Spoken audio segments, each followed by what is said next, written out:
दिनांक 19 एप्रिल 2026 रोजी अक्षय तृतीया 3:30 मुहूर्तापैकी एक मुहूर्त आहे। या मुहूर्तावर हिंदू धर्मातील अनेक विधी पार पाडले जातात। त्यामध्ये विवाह सोहळे सुद्धा पार पाडले जातात। त्यामुळे धार्मिक विधी करतानाच बालविवाह होण्याची शक्यताही नाकारता येत नाहीये। 2006 या कायद्यानुसार मुलीचे वय 18 वर्षापेक्षा कमी असेल आणि मुलाचे वय 21 वर्षापेक्षा कमी असेल तर तो बालविवाह प्रतिबंधक अधिनियम 2006 नुसार असा विवाह गुन्हा ठरू शकतो।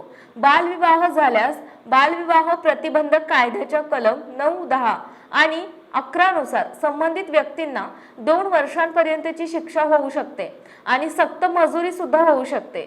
तसेच 1 लाख रुपये दंड होऊ शकतो किंवा या दोन्ही शिक्षा होऊ शकतात।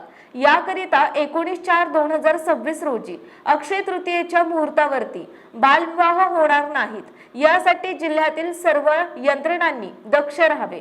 पोलीस यंत्रणेमार्फत धार्मिक स्थळे, मंदिरे, मंगल कार्यालय, रिसॉर्ट, ब्लँकेट हॉल्स आणि पर्यटन स्थळे या ठिकाणी विशेष पाळत ठेवण्यात यावी। जिल्ह्यातील सर्व ग्रामपंचायत अधिकारी, अंगणवाडी सेविका, मुख्याध्यापक, इतर स्वयंसेविका, आशा सेविका यांनी सुद्धा संशयित विभागावरती लक्ष ठेवावे। संशयित बालविवाह प्रतिबंधक अधिकारी, पोलीस, जिल्हा बाल संरक्षण कक्ष, चाइल्ड हेल्पलाईन 1098 यांना तात्काळ कळवावे आणि कोणत्या परिस्थितीमध्ये बालविवाह होणार नाही याबाबत दक्षता घ्यावी। नमस्कार। दिनांक 19 एप्रिल 2026 रोजी अक्षय तृतीया हा 3:30 मुहूर्तापैकी एक मुहूर्त आहे।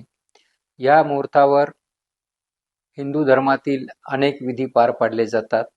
त्यामध्ये विवाह सोहळे सुद्धा पार पाडले जातात।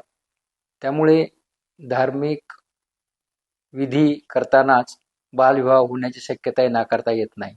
बालविवाह प्रतिबंधक अधिनियम 2006 या कायद्यानुसार मुलीचे वय 18 वर्षापेक्षा कमी असेल आणि मुलाचे वय 21 वर्षापेक्षा कमी असेल तर तो बालविवाह प्रतिबंधक अधिनियम 2006 नुसार असा विवाह गुन्हा ठरू शकतो।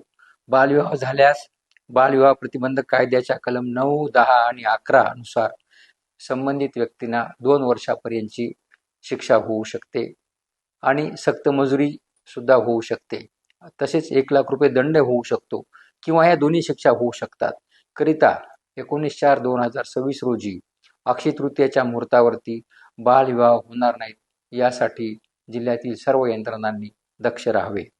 पोलीस यंत्रणेमार्फत धार्मिक स्थळे, मंदिरे, मंगल कार्यालये, रिसॉर्ट्स, बँकेट हॉल्स आणि पर्यटन स्थळे या ठिकाणी विशेष पाळत ठेवण्यात यावी। जिल्ह्यातील सर्व ग्रामपंचायत अधिकारी, अंगणवाडी सेविका, मुख्याध्यापक, इतर स्वयंसेविका, आशा सेविका यांनी सुद्धा संशयित विवाहावरती लक्ष ठेवावे। संशयित बालविवाहाची माहिती मिळताच संबंधित बालविवाह प्रतिबंधक अधिकारी, पोलीस, जिल्हा बाल संरक्षण कक्ष, चाइल्ड हेल्पलाईन 1098 यांना तात्काळ कळवावे व कोणत्याही परिस्थितीमध्ये बालविवाह होणार नाही याबाबत दक्षता घ्यावी। धन्यवाद। महाराष्ट्र मीडियासाठी प्रतिनिधी श्रीकांत शेलार,